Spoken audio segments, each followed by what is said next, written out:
Portée disparue dans la nuit du 23 au 24 octobre dernier après avoir passé la nuit dans une discothèque à Brive, Justine Vérac est morte. Son corps a été retrouvé après le passage aux aveux de Lucas-L.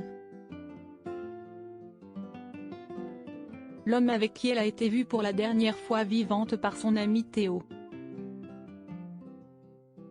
L'agriculteur de 21 ans avait indiqué avoir violé sous contrainte, avant de se rétracter et d'évoquer un rapport consenti, tué et enterré le corps de la jeune femme non loin de la ferme familiale dans laquelle il travaille. Ces indications données aux enquêteurs ont permis de retrouver le corps de la victime et de procéder à une autopsie pour déterminer les causes exactes de la mort. Placé en garde à vue puis en détention provisoire, Lucas-L.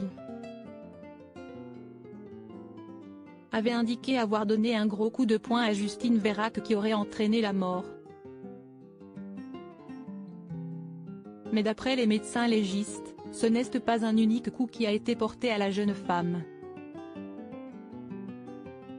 L'autopsie du corps de Justine Vérac a révélé qu'elle avait reçu des coups avant d'être étranglée, a-t-on appris lundi de sources proches du dossier. Les résultats des analyses destinées à savoir si la victime a été droguée ne sont pas encore connus.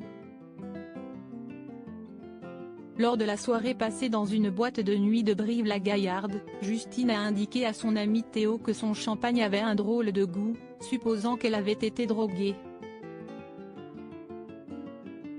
Pour l'instant, les résultats des analyses toxicologiques ne sont pas connus et n'ont pas fermement déterminé une quelconque contamination au GHB. Théo, inquiet pour son ami, avait laissé la jeune femme entre les mains de Lucas-L, présent sur le parking, que Justine avait déjà croisé à plusieurs reprises. D'après plusieurs témoignages de ses proches, Lucas-L.